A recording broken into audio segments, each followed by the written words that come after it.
День защитника Отечества – праздник самоотверженного служения Родине, верности воинскому долгу и присяге. В этом году отмечается 75-летний юбилей Ильминской битвы и столетие создания рабоче-крестьянской Красной Армии. На мемориальном комплексе «Журавли над Ильменем» в честь 75-летнего юбилея битвы состоялась торжественная церемония возложения цветов, которая началась с минуты молчания. Битва на озере Ильмень всегда имела особое значение для жителей республики. 23 февраля 1943 года при форсировании озера Ильмень якутские стрелки в составе 4 лыжных бригад 19-й отдельной лыжной бригады были подвергнуты массированным бомбардировкам с воздуха и шквальному пулеметно-минометному огню с противоположного берега, который продолжался весь день. К вечеру 23 февраля 19-я бригада имела до 30% потерь в личном составе. Бои за Ильмень продолжались до 10 марта. Бригада понесла огромные потери и была расформирована. Остатки ее влились в 150-ю стрелковую дивизию, которая прошла весь победный путь до Берлина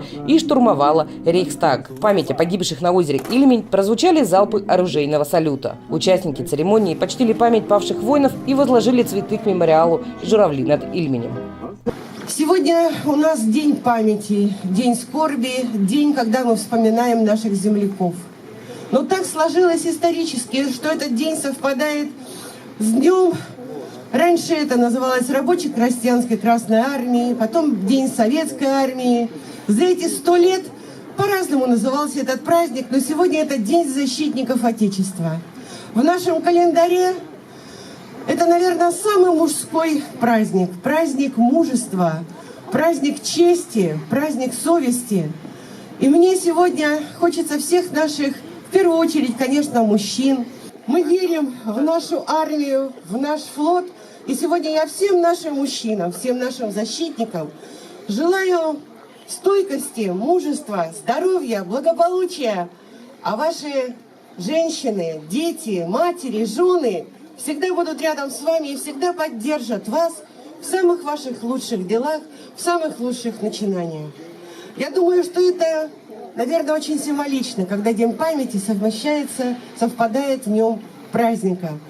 И сегодня, поздравляя всех с нашим таким замечательным праздником, Днем защитника Отечества, хочу нашей молодежи сказать: ребята, помните тех героев, благодаря которых сегодня мы живем в этом замечательном мире. Одеть форму солдат, которые участвовали в битве на озере Ильмень, окунуться в атмосферу столетней давности горожане могли в мультимедийном историческом парке «Россия. Моя история». В день празднования Дня защитника Отечества посетителям показали историческую реконструкцию, провели тематические лекции и бесплатные показы фильмов, посвященные столетию создания Красной Армии. То есть показать, как развивалась армия, какая она была, есть, и то, что она всегда модернизировалась, всегда улучшалась и будет улучшаться. В целом, если на моду посмотреть, то различные виды производителей, они шьют хорошо забытые старые. И это имеет очень большой спрос. Популярными стали после Первой мировой войны наручные часы. А до этого времени наручные часы, они считались чисто женским украшением. И вот именно в окопах этой войны с 14 по 18 самые практичные оказались именно наручные, а не карманные. Ну и вот это как раз-таки в 20-х, 30-х уже годах очень широкую популярность имело. Пальто, посмотрите, вот, что у молодых людей, что у девушек. По сути, те же кителя и шинели.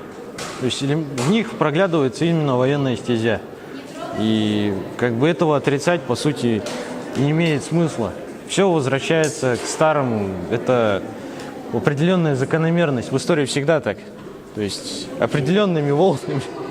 Гостям представили реконструкцию, участники которой были одеты в униформу военных периодов 1917 по 2014 год. Это не только образцы снаряжения и униформы, но и быта солдат и офицеров Красной, Советской и Российской армии.